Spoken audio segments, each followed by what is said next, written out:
Hola, good morning, Dumelang. Welcome to this week's episode of the IAB Insights series. Thank you for joining us from what I hope is all of us settling into the second quarter of the year. I am your host, Tshegofatso Phetlhe, Creative Director at VMLY&R and IAB Youth Council member. Today, we look at the use of data in digital marketing. We all know how it works when it's done right and what the marketing actually looks like without the data. And our speakers today will be giving us insights into always playing into the former and not the latter. This episode includes the announcement of our IAB SA Practical Guide to Data Protection for the digital advertising industry in South Africa, which will be available for IAB SA members to download from the IAB SA member portal end of April, so next week, to support you in your ongoing journey to be compliant with the upcoming laws. This episode is also brought to you by our ever awesome partners, Incubeta, Biz Community, Everlytic, and Gumtree. As always, thank you for partnering with us, and to all those connecting with us, thank you for tuning in. I'd like to welcome our speakers, Jade Arenstein, who is Head of Data Strategy and Analytics at Incubeta, Oliver von Wersch, who is Director of Europe IAB Tech Lab, and Aisha Mohamed, who is Deloitte Data Leader in Privacy and Risk Advisory for Africa. Thank you for joining us. But before I let them douse us in the insights that they have, just a few house rules. So there will be a couple of polls that will pop up on your screen. Please do not be nervous or reject the poll. We want you to really interact. And it's also a chance for me not to feel like I'm speaking into the void, but there are individuals in this webinar. And there will also be a Q&A session after all our speakers. So please do write your questions below. It should be down here. And you can also join the conversation on social via our hashtag, which is hashtag IAB Insights, and also tag us at IAB_SA on Twitter and the likes. A feedback survey will also be shared at the end of the show, just to gauge y'all's thoughts and feelings. Tell us what's on your mind and how we can actually improve in building this community of ours. Right, let's get started. Our keynote speaker is Jade Arenstein, who will be sharing some thoughts and insights on a data-first approach in a privacy-first future. Jade is Head of Data Strategy at Incubeta, and her passion lies in recognizing her clients' marketing and business needs, defining goals, and creating well-thought-out multi-channel and data-driven digital marketing strategies to beat these goals. With experience across GMP, Google Analytics, GTM, and digital marketing strategy, Jade, we are so happy to have you. Welcome. Thank you so much, Sehman. Thanks to everyone for joining today. I'm really honored and excited to speak to you all about this topic that's really become a massive focus for me over the last few months. So without further ado, let's kick off and look at a data-driven approach in a privacy-first future. Today, I'll be talking about the 2021 digital landscapes that we find ourselves in, particularly focused on privacy. I'll then move on to looking at achieving a data-driven approach given this landscape and the future that we are moving towards. And finally, I'll touch on ways of adapting to this future and the future of measurement. And we'll wrap up with immediate next steps that you can take to remain successful given what's here and what's yet to come. But before we start, let's do a quick poll. I want to know, has your organization returned to the office since lockdown last year?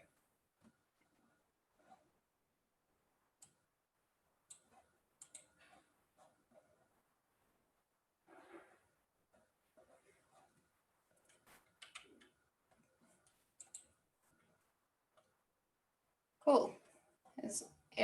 Cool. So we can see that 7% of the attendees are back in office every day, which is quite interesting. 46% are back some days, and 46% are still working from home. So I think with that, we can move on and actually discuss that COVID has really completely changed the lives of every person on Earth. It has completely changed how we live, how we work, and how we learn. And with all these changes, we have also seen great shifts and somewhat of a boom in digital, with millions of shoppers turning to e-commerce, more and more people streaming their media and entertainment online, and hundreds of thousands of companies like ourselves becoming remote to support a virtual workforce.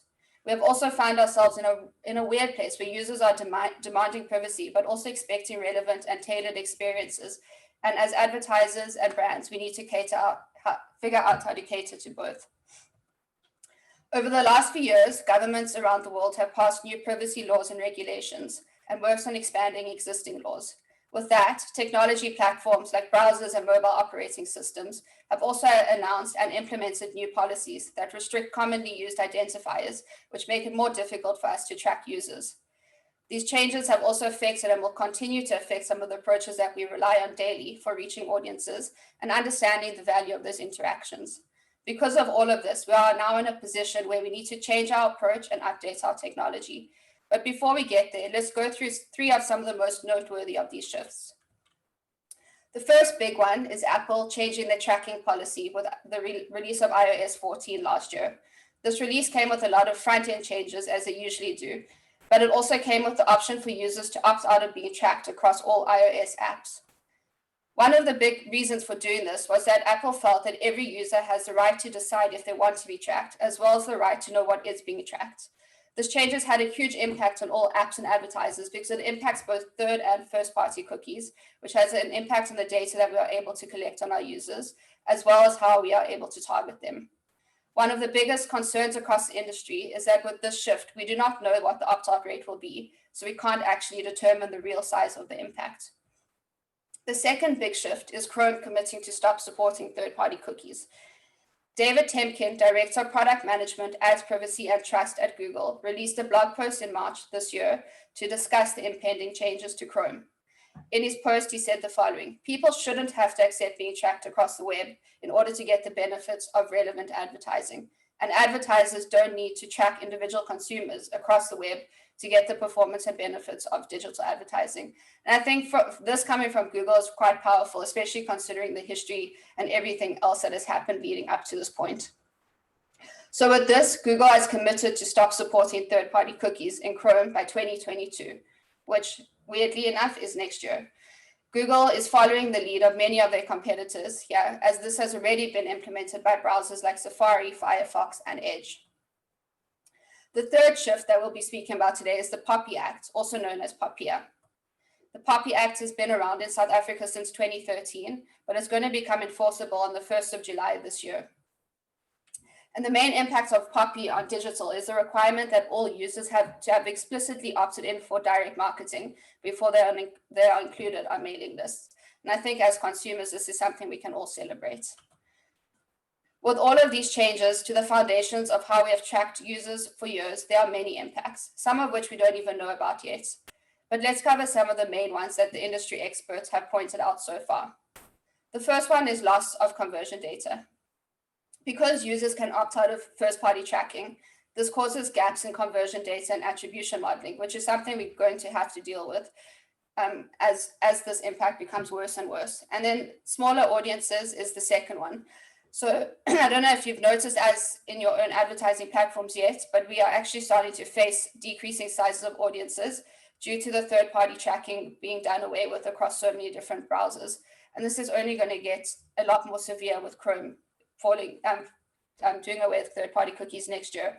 And basically this is due to the interest-based demographic and in-market audiences all being driven by third-party cookies. The next one is... Yeah. Sorry, apologies for interrupting you. It seems like the slides have frozen. Do you mind just double checking that? Which slides are you seeing? We are currently still on slide 6. Slide 6. So the 3 shifts in digital privacy. And that's interesting. Is it changing at all now? No, let's unshare and then reshare. Okay, perfect. Apologies for that, guys. Thank you for pointing that out. No problem. The work from home life is still adjusting. It has its own growing pains, so it's all right. Can you see now? Blue slide. No. No. What can you see? It just says that you have started screen sharing. This is weird. Let's see. Let me also just check in the chat. I have a quick solution. I think it's the fact that your actual presentation itself is frozen. There we go. Now we're back up and running with slide 15. Okay. Can you see 15? Great. Sorry about that. And thanks for pointing it out. So the next one is smaller audiences, which we've spoken about. So that's due to third-party cookies falling away, and it impacts the sizes of your interest-based demographic and in-market audiences across both Facebook and Google. And then the third one is less control over frequency capping. So frequency capping and control will become increasingly difficult with third-party cookie data falling away, as this is one of the biggest drivers of this. Are you able to see that shift now, in slides? Perfect. Yes, Cool. indeed. Great. Thank you so much. Okay. So now that we have covered some of the latest shifts and changes in privacy regulations and updates, let's move on to looking at achieving a data-driven approach despite these changes. So before I continue, I just want to get on the same page about what a data-driven approach is, because I think we all have different definitions of it. So I'll let you know how I define it. So making use of all the data and tools at your disposal to give the user the absolute best possible experience with your brand by providing relevant advertising, a customized experience on your site, followed by an excellent after-sales strategy. And first and third-party data form a huge part of these data-driven strategies. When it comes to personalization, we have come to rely on our demographic data and in-market and affinity audiences, which are driven by third-party cookies, as well as our beloved first-party cookies, which drive both relevance in our ads and a great experience on site. As advertisers, we are not the only ones who have grown to love these audiences. A study done by Redpoint Global found that 63% of consumers expect personalization as a standard of service. And this was in 2019, long before the leaps made in digital due to COVID-19. With that said, recent studies have found that if Google disables third-party cookies and we don't have a plan to replace them, it is estimated that there's going to be a 60% reduction in the efficacy of advertising, as well as a 52% reduction in publisher revenue. So it is clear that we all need to make a plan and adapt to these changes before they fully kick in. The solution to this problem is to shift our focus away from third-party data to using first-party data as the cornerstone of our data-driven strategies. The good news is that there's proven success behind these strategies. A study done by Google and BCG found that those that using first-party data for key marketing functions achieved up to 2.9 times uplift in revenue and saved up to 150% of their costs. In order to successfully achieve this, brands need to start using their own properties, which would be their website and apps, and start building out content to collect meaningful first-party data to offer a personalized experience on and off their sites. So with so much change, we need to discuss how we're going to measure this and cater for what's coming. There are many options to do this and more coming up every day. So I'm going to focus on 3 tips and options that you can already start building out today. The first one would be to properly track your website using a content manager and analytics tools. And when I say properly, I mean capture absolutely every single point that could possibly be used in an audience strategy. These can include video engagement, content engagement, site searches, and many more. The list is really endless, and it completely depends on your own website. With this, I can't emphasize enough the importance of building out engaging content on your website that you can start using to get a better understanding of your users' interests. All of this needs to be done with the view of using this data to replace your in-market and affinity audiences. Second, and this could be one of the biggest and most expensive shifts for a lot of brands, but also one of the most important. Invest in your CRM and teams or agencies that are going to help you build them out into an invaluable database of first-party data. This data is going to become crucial in first-party strategies. Having a CRM will allow you to connect your offline data to your online data in order to boost the relevance of your first-party data to enhance your personalization efforts. Your CRM data can also be used for generating customer match lists across most platforms. Third, build relationships with your customers. Offer a discount or coupon in exchange for someone signing up or agreeing to be on your mailing list, or simply just providing you with their contact information. A hashed email address and other identifiers like this are going to become gold with the future that we are moving into, and they're going to allow you to have personalized engagements with your users and also offer them great service throughout their journey with you. Next, invite people to register and sign into an account or loyalty program where they can receive exclusive content, personalized recommendations, and reward credits. This will allow you to connect anonymous user IDs for your users so that you can identify them when they come back to your site without having to rely on cookies. And lastly, encourage users to download your mobile app and ensure that it offers them a compelling experience with your brand. We need to touch on measurement of these strategies. And as I said, privacy changes impact both the data we collect and how we measure them. So without getting too technical, we need to consider the different measurement approaches that help us protect our users' privacy and fill in the gaps in the data caused by cookies degrading.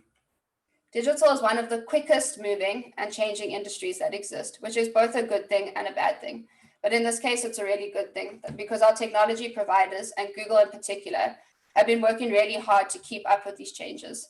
There are many options available for privacy-safe measurement that benefit both the advertiser and the user. And some of these include the first one being Analytics 4, Google Analytics 4, also known as GA4. And it's beyond all the benefits that GA4 has, which we could really have a whole nother session on. Upgrading to GA4 gives you access to built-in machine learning, which is designed to fill in the gaps in the data caused by degrading cookies. The next one is also a Google product called Ads Data Hub, which is also known as ADH. ADH basically offers you an advanced and privacy-safe method of analyzing event-level data without exposing the cookie. It uses SQL and appears quite complex when you get started, but once you get the hang of it, the level of insights you can get is mind-blowing. And the last one, which is probably the most technical and most difficult to implement, would be a cloud-based data warehouse. But this is the most secure and will allow you to get the most reach in the future. And it basically allows you to encrypt the data by default, which is the most privacy-safe way of collecting data. And it also allows you to create your own models and manipulate them, manipulate the data to fill in gaps in the data, as well as predict future performance and historical trend based on historical trends. So to bring it all together, let's discuss some of the next steps that you can start putting in place today to cater for what's coming and to remain successful in your digital marketing efforts. In no order of importance, and to summarize our last few minutes together, let's get started on a summary. So we're going to first look at getting started on building your website with content to collect as much relevant first-party interest-based data as possible. And if you haven't already, implement consent tracking on your website. Next, build out your websites to cater for and encourage your users to log into your website and download your apps. Build out your CRM and invest in your data teams. These are expensive investments, but something that you really can't go wrong with. Investigate a privacy-safe measurement tool. And last, but certainly not least, keep up with latest news and trends and don't stop reading and learning. So thank you so much for your time today. I really hope that you learned something and are feeling ready and inspired to start collecting some first-party data and make the organizational shifts that you need to do in order to conquer the future of measurement. Thank you so much, Jade. I think we probably got a lot more than we actually even intended to, and we really appreciate that. And for me, I think what stood out is that consent will build relationships. And once all of us actually understand that, then we'll be able to even navigate the world of, I think I read a stat saying that 750 billion devices have ad blockers on them. So navigating that new world is going to be a whole other one. So thank you so much for that. Pleasure. For all your questions for Jade, please do add them to the Q&A section here below, and we'll be sure to tackle them after our last speaker. Up next is Oliver von Wersch, a member of the IAB Tech Lab and founder CEO of von Wersch Partner Digital Strategies. Oliver has been a major leader in digital transformation for some of the top media companies in Germany and Europe. His knowledge covers all relevant parts of the digital value chain, product, tech, advertising, and strategy. And he has been working in senior management positions for more than 10 years and aggregates more than 20 years of digital expertise. He wanted me to cut this bio down, but I believe we must share it all. So Oliver, welcome. Hello, thanks for having me. And greets from Hamburg in Germany. So if I would drive by car to beautiful Cape Town, it will take me just 177 hours, including ferries. So it's good to be here in that way. At least that's an upside of the COVID-19 world in which we are globally living in. So I will try to give you an update from an IAB Tech Lab perspective, which I'm supporting with my company as a consultant. And actually, we're working on market communication, market rollout, and collaboration in the European market. But since we are in the same time zone, I can also interact with you guys in a smooth manner. So IAB Tech Lab first, just as a quick introduction, is a member-driven organization. It's a non-profit. It is consisting out of 750 member companies globally. Of course, a lot of them are based in the US, but for example, approximately 10% of our membership base comes from Europe. Some of them come from APAC. And definitely, we have a few members also in Africa, but there is definitely potential for more.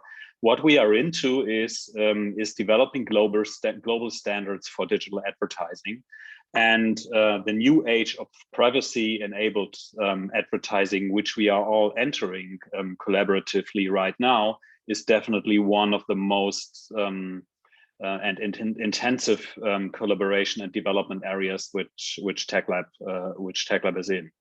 So how do we do that? We do that in a way that we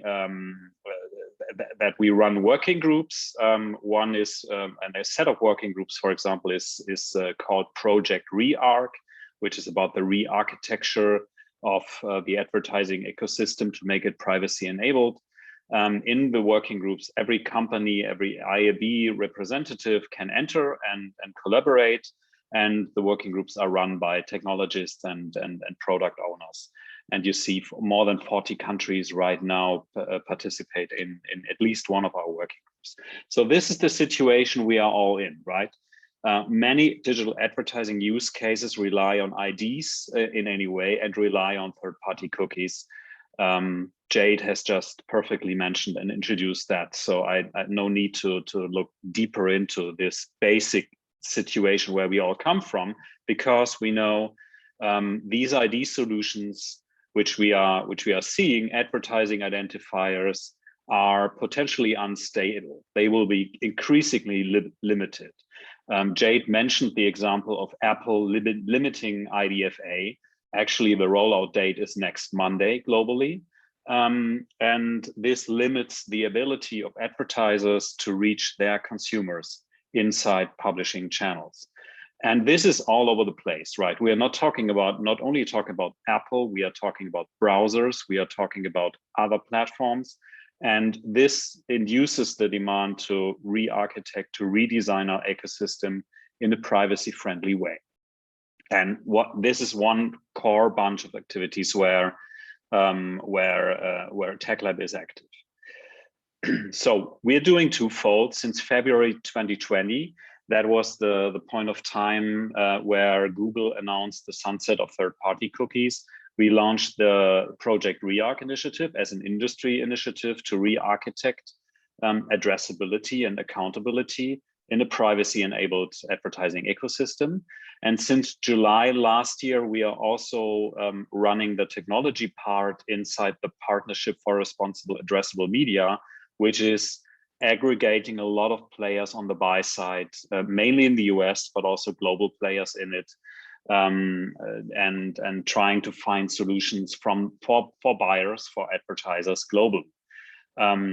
And so you see, that is the situation which we are all in. It's affecting everybody, since third-party cookies have been used all over the place. Some people might say they have been used and they are in use still for things they have never been designed for. Since everybody is using that is a drastic change which will come up at some point of time next year, if they are taken away in the largest browser available, which is Google Chrome. So if we are looking into what Re-Arc does, just very briefly, we are, first of all, of course, we have worked a lot in use cases, understanding the problem, then evaluating the potential technical alternatives, but we are now in the phase of solution design of selected alternatives about addressability, about advertising identifiers, about standards for accountability, because very likely we will see as many privacy laws globally as we have countries globally.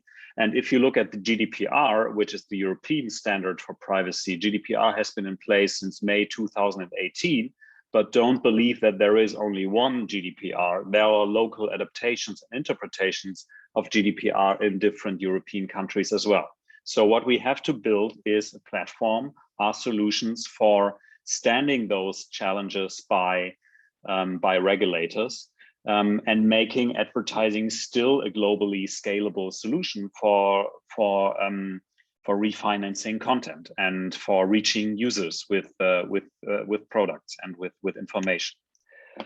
So this is complicated, and that is a drastic understatement, right? So to re-architect something which has been built over 20 years and which has been based on third-party cookies for at least more than 10 years is a very complex and very, very demanding task.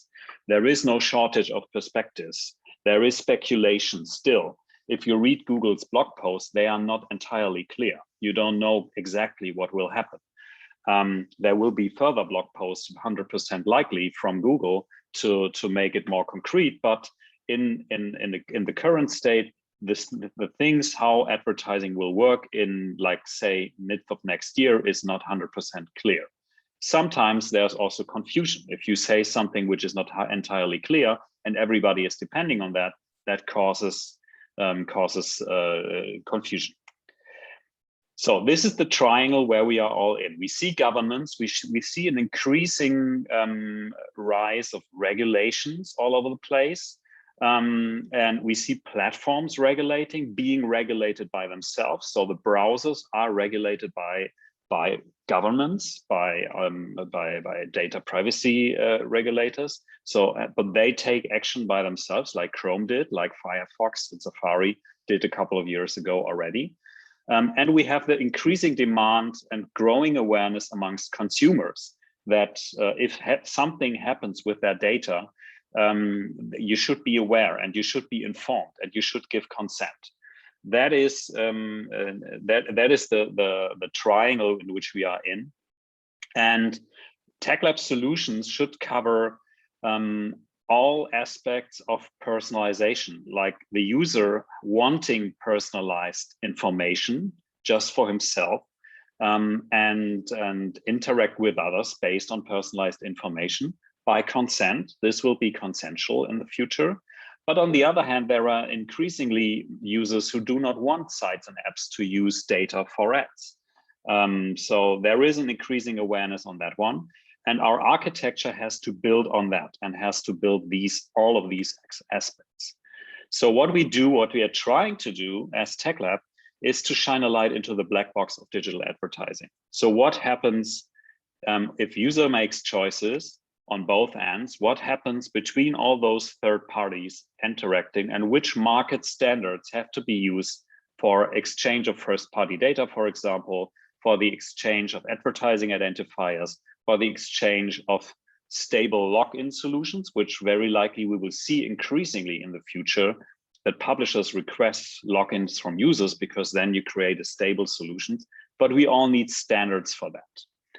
Let me look into that a bit more deeply. So what we propose is a range of scenarios and solutions across advertising business activities. This is right now, so there's a perfect point of time to present here. It's right now, all of these solutions which I sketch are in the public comment phase from TechLab. We take in comments and proposals from everybody. So feel free to read through. The links will be in the presentation and to give your feedback. What we will see in the future are unlinked first-party audiences. So the audience is not technically known by the advertiser because the user has refused to give consent for tracking, or tracking is for technical reasons not possible anymore in the same way. So contextual advertising will be back in the game. It has always been there, but it will have increasing relevance for publishers and advertisers. And there need to be standards for that. An automotive environment on a website has to be an automotive environment, and it has to be defined amongst the same technical criteria, ideally globally, to be visible to buyers in the same way. Second are browser and operating system linked audiences. This is what Chrome is going into with Privacy Sandbox. This is not a standardization activity by TechLab, but of course this is affecting everybody. So in the future we will be talking about cohorts, about how to identify users through Chrome. Still many things unclear here, but there are very close relationships also between Google and TechLab. So we are also involved in these kind of activities.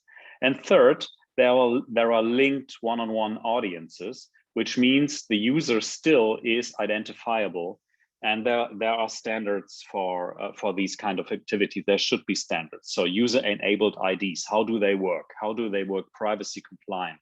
And how can we exchange these kind of information if the user consented on that over platforms? So if we look at our standardization work, this is now getting very detailed. I'll just briefly do it in a minute. There are proposals out for taxonomy and data transparency standards. This is something which has to function globally because the technical platforms are global players. There have to be standards for user-enabled identifiers. So this is where we are working on best practices, so that not we see as many identifier solutions as we see technical providers, but that they follow accountability, addressability standards, and that they are interoperable. Third, we are talking about a global privacy platform because, as you might have heard, we have IAB Europe TCF in Europe, which ensures consent under GDPR, but there is consent to be retrieved and to be passed on in other countries. And in an ideal world, this happens in a technical, sustainable way, and in a format which is the same. There is no difference between a consent signal globally. There are only differences in accountability and in the local law, which have to be respected in this kind of global privacy platform. And accountability also, how do you take accountability out of providers? How do you make sure that providers are complying to the law? This is also something we are working on. And lastly, Unified ID 2.0, a contribution to the industry by the trade desk, will become an industry standard. And we are in the process of talking to the trade desk, how to take over responsibility here, how to manage this service, how the interaction actually will work on that. So that is also part of the set of solutions. So last, and I'm concluding, there is a portfolio approach. The future will be more complex than the reality is right now, because something essential will be taken away. Things will be more complex, and there has to be a set of scenarios, not only one scenario. We put out a couple of proposals. Feel free to read through if you are a technical person or product person. We are happy to retrieve any kind of content, any kind of feedback on that. And this, just to be pointed out, this is a global initiative. There is still a lot of work to be done, work in progress, because somewhere in 2022, third-party cookies will be taken away from Chrome, and then we are all in a different situation. So thanks for having me so far, and looking forward to the panel discussion later on. Thank you so much, Oliver, for joining us. Please do note that if you have any questions from what Oliver has just shared with us, do share it in the Q&A section here below, and we will get to it when we get to our panelists. IAB members, do remember that you can access the IAB SA Practical Guide to Data Protection for the digital advertising industry in South Africa to support your ongoing journey to become compliant in your business's privacy requirements. You can actually access it by tomorrow, so not even the end of April, by tomorrow. Do get on that one. And now we'll also have another poll just before I introduce our last speaker. And this poll was really just interrogating the nature of ad blockers. So the question reads as, where do you see the future of ad blockers? And yes, it might sound like we're asking you about the future of a brick to build a house, but really we just want to gauge, like, how far do we actually see it? Because for most, it's been a plugin for as long as we've known it. So maybe the future is with it actually coming into software. Let's see what your answers say.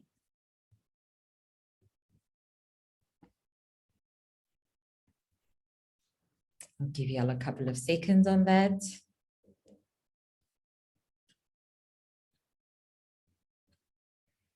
%64% say it will come standard with software on all programs, and 36% of us still believe that it can still be a serving suggestion. We'll see how 2022 goes for us then.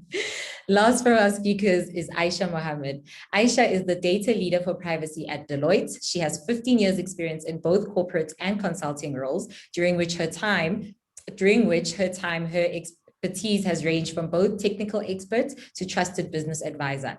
Aisha has helped many clients across telecommunications, financial services, and public sector industries in solving their business problems through the use of data and technology.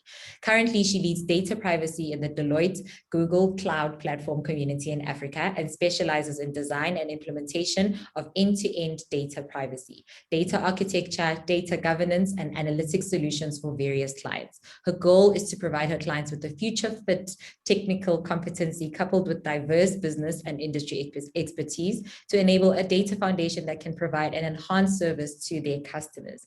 She will be sharing on how we can make compliance a reality inside the organization beyond just a legal framework. Aisha, hi. Hi, thanks Tshegofatso, and welcome everyone.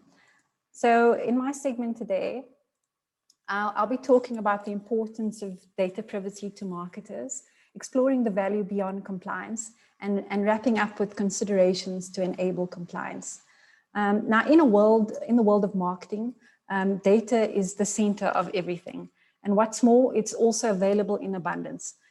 So organizations today are acquiring large volumes of first-party data, creating more channels to interact, striving for digital fluency, which of course intensifies the data privacy effort.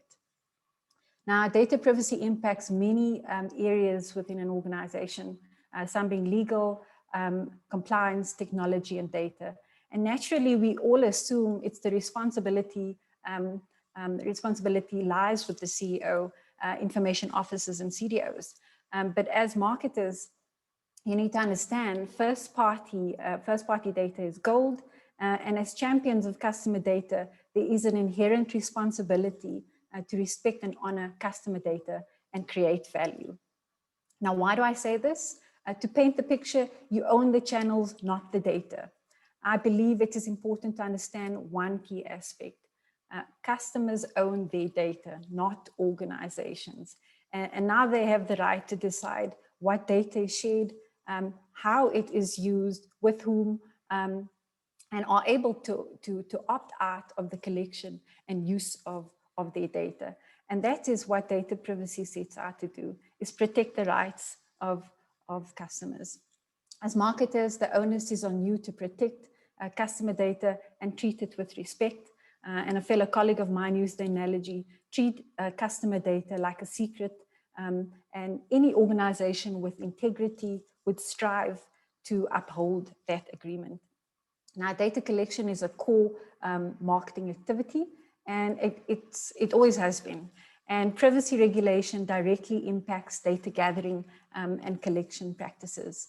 And while the requirements of the Act brings about limitations like legal basis for processing, consent, data minimization, and opting out, it also introduces an opportunity, shifting the paradigm on how you do business and your view of the customer. So building trust and providing value to the customer takes priority here, as opposed to business value. And marketing analytics today is largely owned by marketing functions and less reliant on BI teams.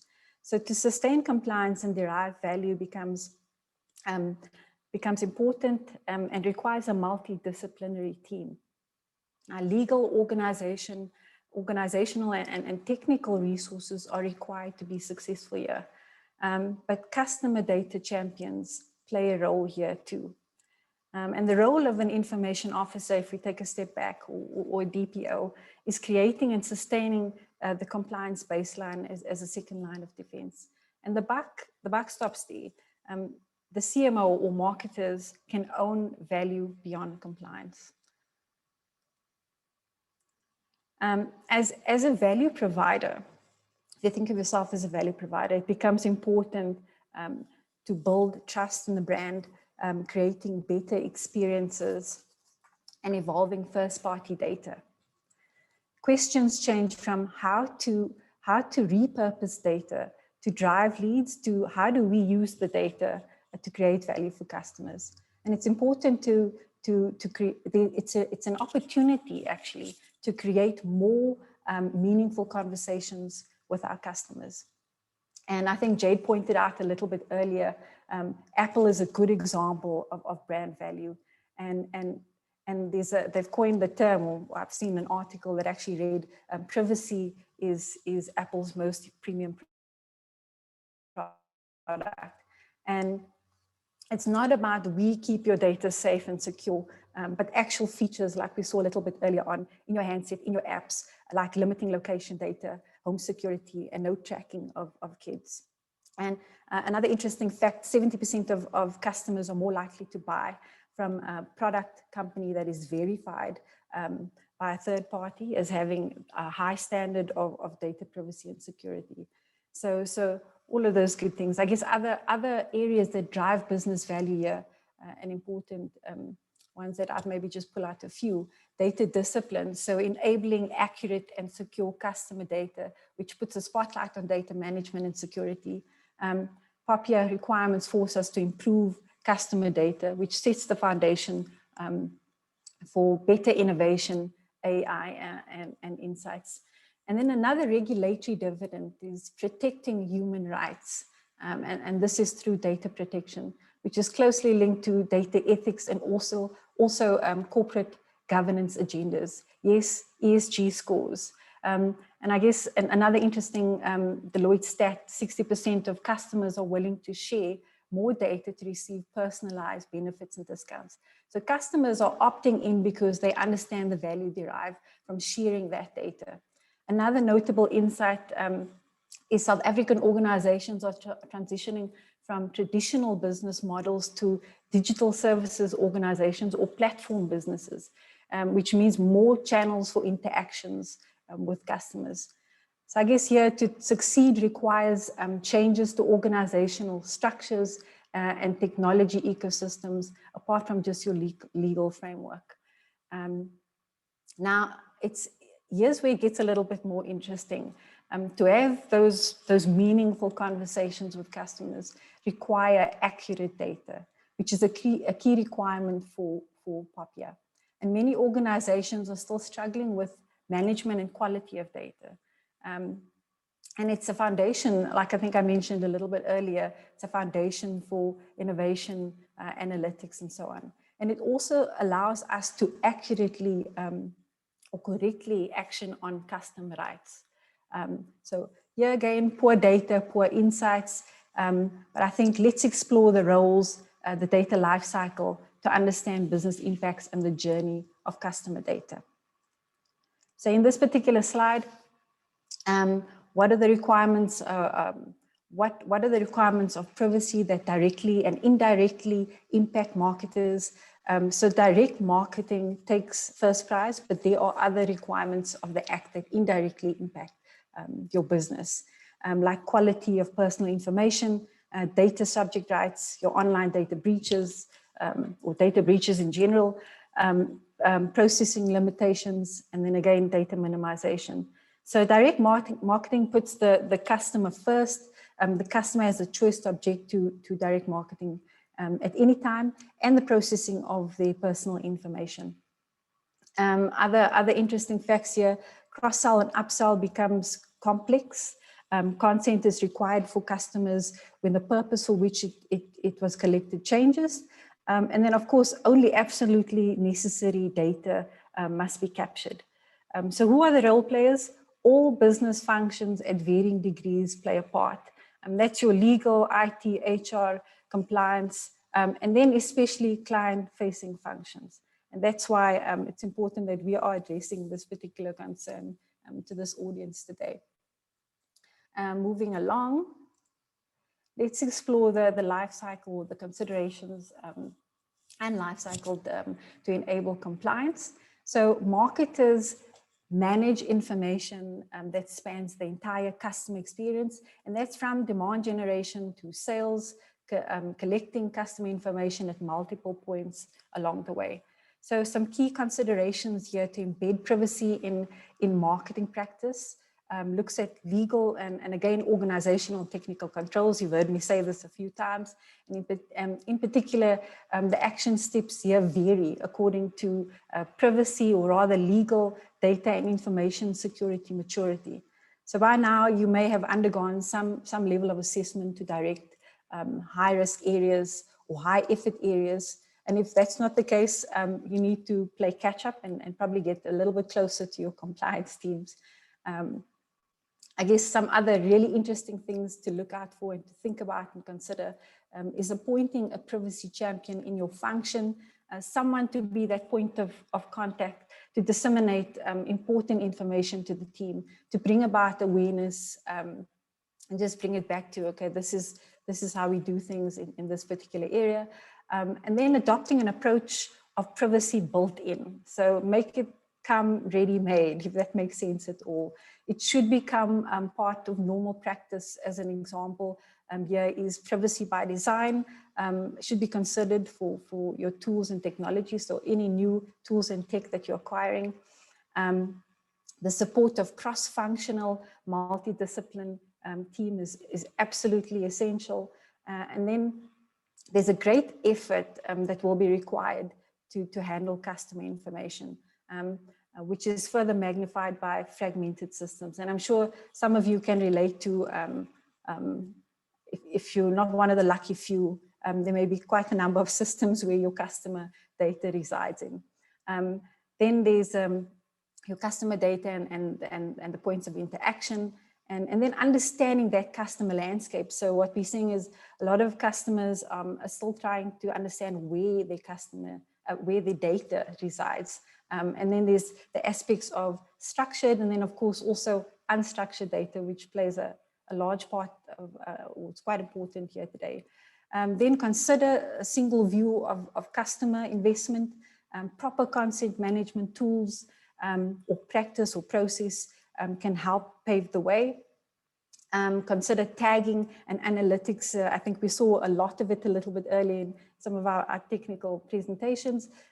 Consider it as a means of measurement, uphold user choices by collecting the right consents and protecting it, and invest in first-party data.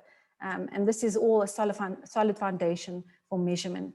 Then again, cookie consent, online profiling and tracking requirements apply to all digital assets. That means websites, apps, and any other emerging technologies. Be specific. Lawful consent requests require companies to secure consent through clear actions. That implies that the customer must be aware of what they're opting in for. So be clear about it. Understand your regulatory universe, and this is a Deloitte term. So which laws affect my business, right? And keep abreast because they change all the time. Design and develop proper privacy monitoring tools to enable and sustain compliance. And then I guess some tips, and you may have heard some of that a little bit earlier. With more choices, customers are more likely to agree to targeted marketing. Design ethical and respectful user interfaces. So that speaks to your user experience within your existing processes, such as data collection, process interactions with users. So privacy is here to stay. It's not a once-off exercise. Prioritize the highest risk areas and effort areas. Some examples here is third-party risk will be quite important for you. Then high effort areas is your data quality, governance, your life cycle management, minimize the data that you are collecting. Information security is very important. So look at what kind of maturity you're at and what improvements need to be made. Then data subject rights, also very important. What processes are in place and how do they need to change? So consider that. So plan tactical, plan for the long term, start implementing and making changes. So translating these legal requirements into your system requirements if that's what's needed, and make the changes in your processes. So it's systems, controls, and technology to support your activities. It really represents a major shift in dealing with information, but it also presents an opportunity for marketers to reframe the conversation with customers and redirect that major investments to develop unified customer architecture to support both privacy compliance and longer term marketing and customer strategies. I thank you all for your time today. Please feel free to reach out to me for further questions or advice. I'd be happy to offer my assistance. But thank you very much. Thank you so much, Aisha, for that one. I will now invite all of our panelists to please switch on their cameras, Jade, Oliver, as well as Wesley from Deloitte, who will be joining Aisha. Great. So since we've all put in our questions below, I will start with one for Oliver. Here they say, this person came in anonymously. It's all right to put your name, guys. We love it when we know who is behind the question. So Oliver, there are a number of ID solutions out there, LiveRamp, ID5, etc. Which ones would be worth investigating further, and what key benefits would you be on the lookout for? Well, that's a complex one and an easy one in the same way. So complex it is because there are so many solutions out there. So I was just trying to count them and stopped counting at 50 different identifier solutions. But it all depends in the end on of course, market relevance. So how many users can those identifier solutions aggregate, which is different in every country, very likely. And what we as Tag Lab we work with all of them or most of them, because we want to make sure that that there is interoperability between the different market solutions, and of course that there is compliance to the global regulations. I wouldn't recommend one identifier solutions. The ones that have been mentioned in your question, like LiveRamp and ID5 and also others, they are acting globally, so they are all potentially sustainable partners. But when making up your strategy, you always have to keep in mind this is a moving target, right? So we don't have 100% clarity for now. We don't have 100% clarity what kind of identity solutions will be sustainable by means of the local laws and the privacy laws, which are under development in some regions and countries. So this is something to keep your eyes open and to be strategy flexible, so to speak. Thank you. I hope that answered our anonymous question. Next, we have a question from Michelle Hogarth. I hope I said your surname correctly. Are there any case studies you can share on the use of ADH data? And this is for Jade. So unfortunately not yet. We are working on it. We've put probably the last 3 months of our time into developing ADH and building queries for it. So it's something that we're actually actively offering as a service offering, but we don't have any case studies yet because it's very much around data analysis at this point instead of audience activations. That will be coming up soon. But once we do have some case studies, we'll hopefully be able to publish them and share. So nothing right now. Thank you. Then we have a question from Maggie Brink. And she's asking, what do you think will be the future of paid online advertising, PPC, and how it will affect online ad campaigns and targeting, especially in the era of ad blockers? And this I will pose to Wesley and Aisha. Wesley, you want to take that one? No, Aisha, I think you can go. Maybe you can just repeat Tshegofatso one more time. What do you think will be the future of paid online advertising and how it will affect online ad campaigns and targeting, especially in the era of ad blockers? Wow. I have to think about this one. Just give me a moment. No problem. I can jump in with somewhat of an answer if need be. So as I was saying in my presentation, that basically the third-party cookies is going to fall away, which is obviously a big driver of in-market and affinity. But first-party cookies should be relatively there to stay, so you'll still have that level of data. In terms of action and how paid search will work, it is a very good question. I think it's going to work pretty much the same. It's just that our targeting abilities are going to become much less. So most people don't really use audience approaches in their paid search campaigns. They often work better without it, and it obviously depends on what you're doing. So from a paid search perspective, I think we'll be okay. I think it's more from a display and a programmatic display and Facebook perspective, where there is a massive reliance on third-party audiences. So your in-market affinities, demographics, that's where you actually really are going to come into some changes, and that's when you're going to need to use your first-party data to accommodate and basically make up for the lack of third-party audiences that you're going to find. So I think I could be wrong, and let's see what happens. Again, it's a lot of unknown that we're moving into. So, but from a paid search perspective, I imagine we'll be mostly okay. Thank you, Jade. Thanks, Jade. No, continue, Aisha. I was going to say, I completely agree. So lots of unknowns right now, but I think Jade summed it up quite well.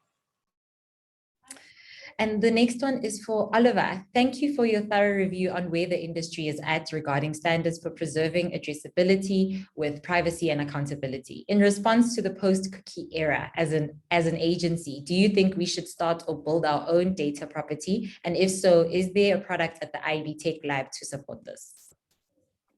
Well, it's I can only answer very general here. So as one company from the ecosystem claimed, it's like it's first party time, which means everybody who has direct touch points to consumers will be in a good position.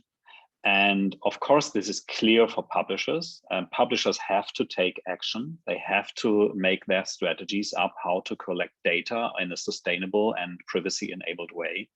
They have to make their minds up, what about locked-in traffic? So to create stable identifiers. And the same question comes in for advertisers. So what happens to everybody in between depends on whether you have direct touch points to consumers, which you can activate in the situation of the future.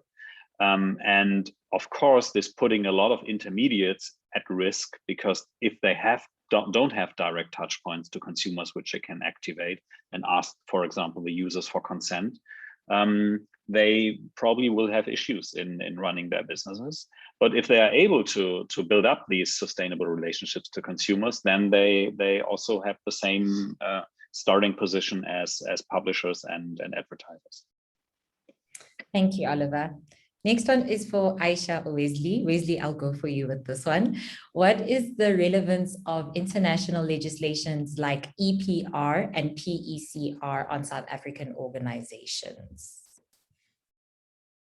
Yeah, thanks for the question. I just think, when it comes to every international regulation or law, we must just determine what is the impact on the end consumer in Southern Africa and the African continent. I just think the world is becoming such a big place, such a small place with all the different omni-channel approaches, etc., is to make sure that all the laws and regulations are linked up that direct to the consumer. So for example, when you look at things such as GDPR or POPIA, etc., they all have links to how we engage our customers. So any professional needs to consider all the legislation as it relates to a customer and make sure that there's regulatory compliance across the board. So that's the way I look at it. It's not about a specific regulation, but it's about all regulations as it links up to the customer. And Aisha, if you want to add more to what I just said.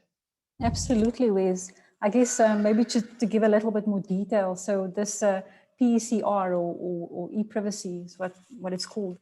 It's actually under revision. I think it's in draft state right now. And the reason for this is that it's aligning to GDPR. And it sounds like it may come into effect this year, but let's wait and see. So I guess to Wesley's point, consider all kind of regulations. I think I mentioned earlier your regulatory universe.